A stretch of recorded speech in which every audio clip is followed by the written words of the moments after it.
Hello दोस्तों, unique classes Jodhpur में आपका स्वागत है। आइए आज बहुत ही महत्वपूर्ण करंट अफेयर की शुरुआत करते हैं जो आने वाले एग्जाम के लिए बहुत ही महत्वपूर्ण हो। लेकिन सुबह सुबह मॉर्निंग के अंदर मोटिवेशन लाइन के साथ शुरू करें तो और भी बेहतर होगा। क्या कहती है मोटिवेशन लाइन कि जीत लो हर लम्हा। जो भी आपके पास में अवसर है उस अवसर को पाकर हर लम्हा जीत लो। हर अवसर को अपने अपने बाजू में ले लो, अपने कंट्रोल में ले लो, क्योंकि बीत जाने से पहले। लेकिन ये अवसर अगर बीत गया तो वो आपके हाथ से निकल भी जा सकता है, लौट कर यादें आती है, वक्त नहीं। इस बात का ध्यान रहे कि जो ये अच्छा समय चल रहा है इसी में जो हासिल करना है वो हासिल कर लो। लेकिन कभी भी वक्त वापस नहीं आता है, सिर्फ यादें वापस आती हैं। इसी के साथ अपने फर्स्ट ट्यूशन की शुरुआत करते हैं। क्या कहता है फर्स्ट ट्यूशन और क्या नहीं, देखो फर्स्ट ट्यूशन के हाल ही में किस देश में सेना और जनता ने तख्ता पलट किया कि बहुत ही महत्वपूर्ण क्वेश्चन में से एक है कि हाल ही के अंदर ऐसा कौन सा देश है जहां पर लोकतंत्र के खिलाफ जनता और सेना ने विद्रोह खड़ा कर दिया है और वहां से तख्ता पलट किया है। कि ऐसा कौन सा देश है, उस देश का नाम याद होना चाहिए और उस देश का नाम है बांग्लादेश। क्या नाम है? बांग्लादेश नाम है। और बांग्लादेश ने पूरे देश के अंदर तख्ता पलट हो गया है और वहां की प्रधानमंत्री शेख हसीना को वहां से हटा दिया गया है। और किसके खिलाफ तख्ता पलट हुआ है? तो वहां की पीएम, और पीएम कौन है? शेख हसीना। और इसके तख्ता पलट का सबसे बड़ा रीजन क्या है, किस वजह से तख्ता पलट हुआ है, ये भी आपकी नॉलेज में होना चाहिए। और सबसे पहले ये प्रधानमंत्री कब बनी? तो शेख हसीना है जो सबसे पहले प्रधानमंत्री बनी और वो बनी 1996 से 2001 तक है जो बांग्लादेश की प्रधानमंत्री बनी रही। और उसके बाद पुनः वो 2008 के अंदर प्रधानमंत्री बनी। पुनः कब बनी? 2008 से लगाकर 2024 तक वो प्रधानमंत्री थी। लेकिन सबसे बड़ा विद्रोह हुआ वहां की जनता का, वहां के लोगों का। और विद्रोह का कारण क्या था कि क्यों विद्रोह हुआ, और इसका भी रीजन आपको नॉलेज में होना चाहिए कि लोकतंत्र के इतने बड़े देश के अंदर वहां की प्रधानमंत्री को हटाया गया। क्यों हटाया गया, इसके क्या कारण था? ये था बांग्लादेश की आजादी। बांग्लादेश की आजादी के समय है ना, जिन सैनिकों ने योगदान दिया था, जिन सैनिकों ने क्या दिया था? योगदान दिया था, उनके परिवार को है जो सेना के अंदर, परिवार को सेना में कितने परसेंट आरक्षण मिल रहा था? जो आरक्षण मिल रहा था सेना में, आरक्षण मिल रहा था और आरक्षण मिल रहा था 30%। यही सबसे बड़ी वजह रही कि वहां के युवाओं ने, वहां के छात्र संघ ने बहुत बड़ा आंदोलन खड़ा कर दिया कि हाँ, बांग्लादेश आजाद हुआ तो ठीक है, आजादी के पीछे जो सैनिकों ने लड़ाई लड़ी वो भी ठीक है, लेकिन सबसे बड़ी बात यह है कि उनके परिवार को पीढ़ी दर पीढ़ी है जो उनके परिवार को ये आरक्षण देना, ये सबसे बड़ी गलत बात है। एक पीढ़ी को आरक्षण दे सकते हो, ये भी ठीक है, लेकिन उनकी एक पीढ़ी, दूसरी पीढ़ी, तीसरी पीढ़ी, चौथी पीढ़ी, पांचवी पीढ़ी अब लगातार आरक्षण दे रहे हो। और ये पिछले 50 वर्षों से चल रहा है। कितने वर्षों से चल रहा है? 50 वर्षों से ऐसा चल रहा है। इसी के पीछे सबसे बड़ा रीजन रहा है बांग्लादेश में तख्ता पलट कि हाँ, जो देश के योग्य जो वीर जवान है, उन वीर जवानों को तो आगे आने का मौका ही नहीं मिल रहा है। क्यों नहीं मिल रहा है? क्योंकि जिन्होंने युद्ध किया, जिन्होंने आजादी के अंदर भाग लिया, वो तो 30% आरक्षण लेकर बैठे हुए हैं। इसी के लिए बांग्लादेश में सबसे बड़ा तख्ता पलट हुआ। आइए क्या है बांग्लादेश, और बांग्लादेश के बारे में हम थोड़ी सी और चर्चा करेंगे और इसके पीछे क्या रीजन रहा है। देखिए, बहुत सारी चीजों के बारे में आज हम चर्चा करेंगे। और क्या है बांग्लादेश, देखो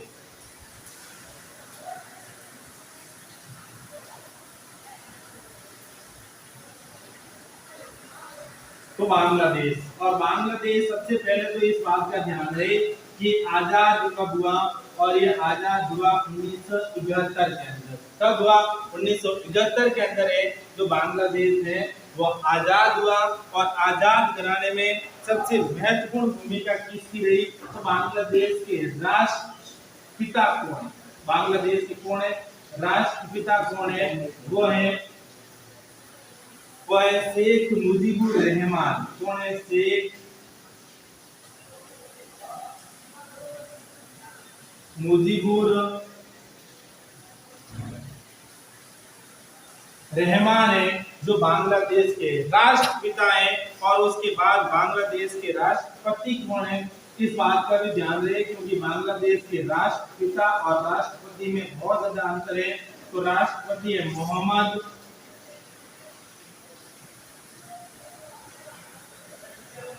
शहाबुद्दीन,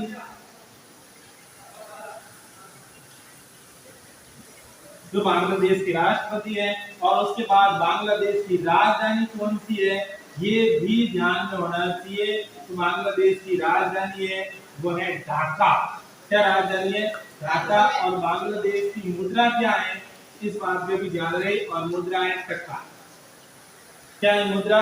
टका। बहुत सारी चीजें हैं आपको नॉलेज में होनी चाहिए। और बांग्लादेश में कौन सी भाषा बोली जाती है? तो वो भाषा बोली जाती है वो है बंगाली। कौन सी भाषा बोली जाती है? बंगाली। लेकिन कल 5 अगस्त 2024 को पूरे बांग्लादेश के अंदर एक तख्ता पलट हुआ क्योंकि जुलाई से लगाकर लंबे समय तक संघर्ष चल रहा था।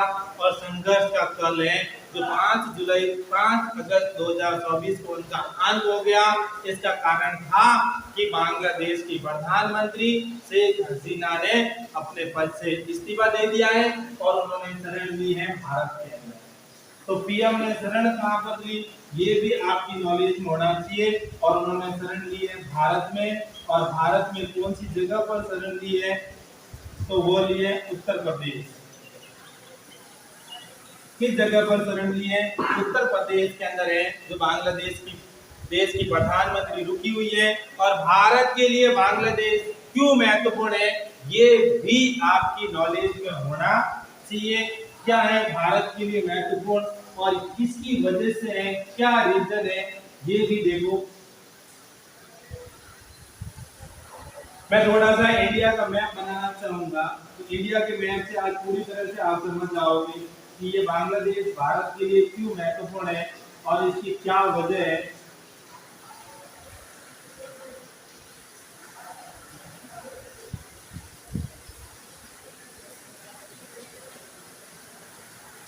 ये देखो दोस्तों, और ये है बांग्लादेश। कौन सा देश है? बांग्लादेश है। और बांग्लादेश की सीमा भारत से यहाँ से लगाकर यहाँ तक लगती है।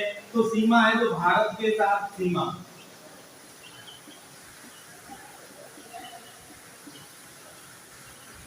सीमा किस देश की सीमा? तो बांग्लादेश की सीमा। तो भारत के साथ कितनी सीमा लगती है और ये हमारे लिए कितना महत्वपूर्ण है, इस बात का भी ध्यान रहे। तो सबसे पहला पॉइंट है कि भारत के साथ सीमा कितनी लगती है? तो वो लगती है 4096.7 किलोमीटर। बहुत लंबी सीमा लगती है, 4096.7 किलोमीटर। और उसके बाद भारत के राज्य कौन कौन से आते हैं, इस बात का भी ध्यान रहे। तो राज्यों के अंदर सबसे पहला आता है वो आता है पश्चिम बंगाल। कौन सा राज्य आता है? पश्चिम बंगाल है जो सबसे पहले राज्यों में से एक है। और उसके बाद देखो, उसके बाद आता है यहाँ पर देखोगे तो एक राज्य आता है जिसका नाम है असम। जिसका नाम क्या है? असम। तीसरे नंबर पर देखोगे तो ये आता है मेघालय। ठीक है। फोर्थ नंबर पर देखोगे तो ये आता है मिजोरम। और जो 5 नंबर पर देखोगे तो ये आता है त्रिपुरा। और त्रिपुरा तीनों ओर से घिरा हुआ बांग्लादेश से भारत का एकमात्र राज्य है जो बांग्लादेश से तीनों ओर से घिरा हुआ है। इस बात का ध्यान रहे, ये बहुत ही महत्वपूर्ण देश है भारत के लिए और भारत और बांग्लादेश के बहुत ही अच्छे रिश्ते रहे हैं, इस बात का भी ध्यान रहे। और इसी के साथ अब है जो बांग्लादेश के अंदर इस्लामी गठबंधन की सरकार बनेगी जो भारत और उनके रिश्तों में बहुत ज्यादा दरार आने की संभावना है। और उसके बाद देखो क्वेश्चन नंबर 2 क्या कहता है। क्वेश्चन नंबर 2 बहुत ही महत्वपूर्ण।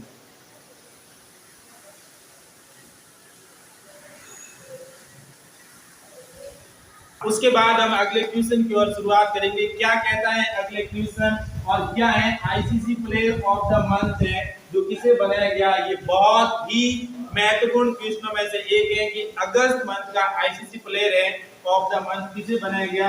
मंथ कौन सा है ये सबसे बड़ी बात होनी चाहिए और ये मंथ है अगस्त। और अगस्त मंथ के अंदर पुरुषों के अंदर है जो ICC player of the month है वो है वाशिंगटन सुंदर। और ये कहां से है, किस देश के हैं?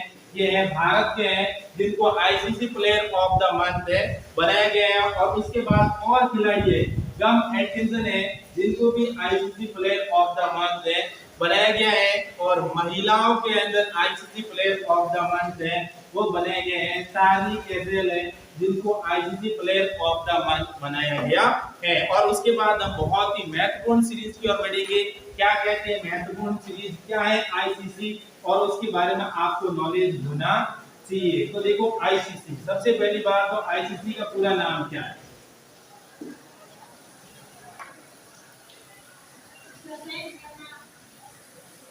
आईसीसी का पूरा नाम है